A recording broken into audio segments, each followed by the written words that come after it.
So Amazon recently released a documentary about KSI, and like all things on the internet, it's controversial.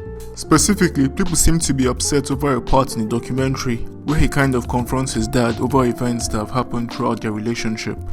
Like every time we were naughty, we'd get hit. Because to us, we thought that was love. You understand? We were putting you guys on the right track. But it affects me in my later years, Dad.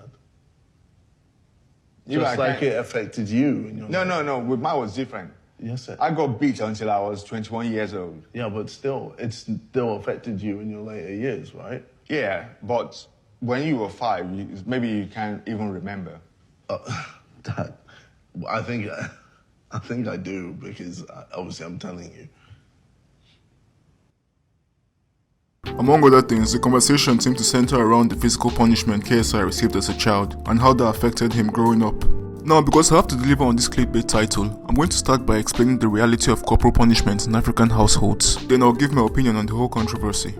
Now, corporal punishment, which is just a nice way of saying beating, is a normal part of growing up in most parts of Africa, especially Nigeria where KSI's parents are from. Now, thankfully, it's not as widespread as before, due to modernity and younger generations realizing that it doesn't work. But it is still fairly common, and it was very common growing up. Now, why do I bring this up? Not to justify it, but to simply provide context for the kind of environment KSI described in his video.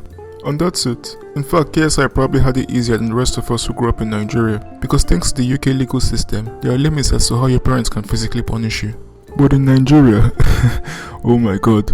Here are a few examples of how we got punished as kids. The most common method was caning. So a cane is this long, thin, flexible stick, and you could typically find it in many homes, schools, and even churches. And parents or teachers or whoever would use the cane to flog you on your hand, your back, the worst, and or on your ass. The thing was so common that you could find it in almost every small store. But in a situation where a cane was not available, the alternative was to use a wooden mop stick, which was even more painful. But by far, the most evil tool used was something called a koboko. It's a whip-like tool that's mainly used by military members, but some parents actually used it to discipline their kids. Again, luckily, it's not very common nowadays. Though I was lucky enough to never experience it, I heard stories and I saw scars of people who had been whipped with it. Now, from my quick research, it would seem like physical punishment in the UK and other Western countries is mainly carried out with like rollers, paddles, belts, or by hand. But kids in Nigeria would be happy to take any of those options. But in these countries, you only get punished by your parents. But over there, it's by your parents, teachers, relatives, and sometimes even neighbors and preachers. In fact, for most Nigerian kids, most of the beatings you receive growing up would come from your teachers in school. And when they're not caning you, they're dishing out equally painful punishments like kneeling for hours with your hands up, squatting, pig pin, and raising your desk over your head for hours. I still remember this one. Mr. Emeka, if you're watching this, God will punish you. Needless to say, there's no such thing as detention, timeout, write an essay, or go to your room. What? Do people actually do that, or is it just a Hollywood thing? Anyway, that brings me back to the KSI situation. Like I said earlier, my goal isn't to defend or condemn anyone or their actions. But surely one can see how a person raised in an environment similar to KSI's dad would view punishments and discipline in general. Older parents truly believe physical punishment is the best way to instill discipline in children because it's how they were raised. And in most cases, it genuinely comes from a place of love. Not all cases, but most. Now, of course, like KSI said, intentions don't really matter. What matters is the physical and mental effects it has on your children. That being said, it's important to draw distinctions between abusive parents and parents who just have the wrong ideas of punishment, ideas that were mostly shaped by their own childhood experiences. As for the quote-unquote backlash, I'm of two minds here.